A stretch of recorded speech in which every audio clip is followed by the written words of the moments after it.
வணக்கம். இன்றைக்கி நம்ம பார்க்க போகிற ரெசிபி என்னென்னு பார்த்தீங்கன்னா, கிருஷ்ண ஜெயந்தி ஸ்பெஷலாக மொறுமொறுன்னு தட்டை எப்படி செய்யலாங்கிறத பார்க்கலாம். ரொம்ப ஈஸியாக பண்ணிடலாம். அந்த தட்டை இடியாப்பம் மாவு இருந்துச்சுன்னா போதும், இது போல் மொறுமொறுன்னு சூப்பராக தட்டை ரெடி பண்ணிடலாம். ஸோ வாங்க அந்த அருமையான தட்டை எப்படி செய்யலாங்கிறத பார்க்கலாம். ஒரு கடாய் எடுத்துக்கலாம். கடாய் சூடானதும் மெஷரிங் கப்பில் இடியாப்பம் மாவு எடுத்திருக்கேன். கடையில் விற்கிற இடியாப்பம் மாவு தான் எடுத்திருக்கேன். இதை வந்து லேசாக நம்ம வறுத்துக்கலாம்.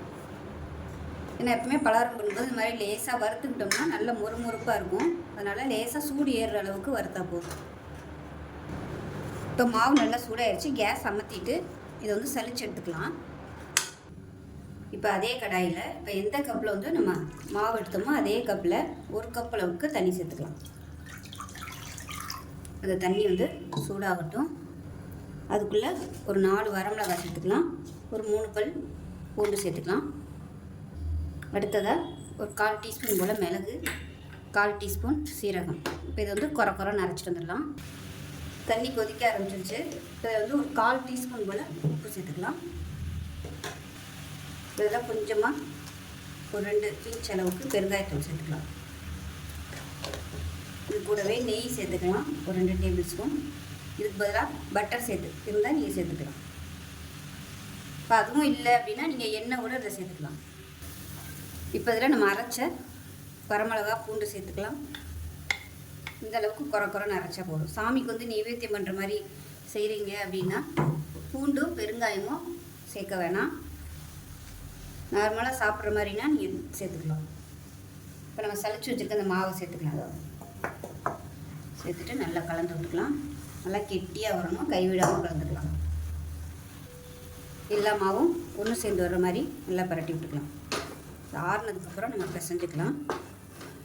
தண்ணி எல்லாத்தையுமே மாவு நல்லா இழுத்துருச்சு. இப்போ நல்லா அழுத்தி பிசைஞ்சு விட்டுக்கலாம். அந்த மாவு தனியாக இல்லாத மாதிரி எல்லாத்துலேயும் அழுத்தி பிசைஞ்சு விட்டுக்கலாம்.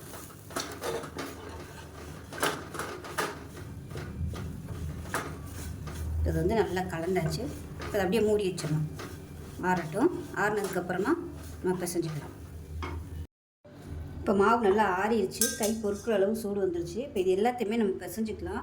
அதுக்குள்ளே பார்த்திங்கன்னா கலருக்காக 1 டேபிள் ஸ்பூன் காஷ்மீரி மிளகாத்தூள் சேர்த்துருக்கேன். அதே மாதிரி 1 டேபிள் ஸ்பூன் பாசிப்பருப்பு, 1 டேபிள் ஸ்பூன் கடல் பருப்பு தண்ணியில் ஊற வச்சுருக்கேன் வடிகட்டி. இதையும் சேர்த்துக்கலாம். இது கூடவே கருப்பையில் சேர்த்துக்கலாம்.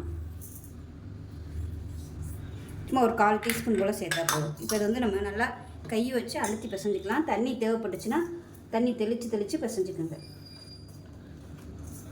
பிசையிலே தெரியும் தண்ணி பத்துதான் என்னென்னு. இப்போ தண்ணி கொஞ்சம் கம்மியாக தான் இருக்குது.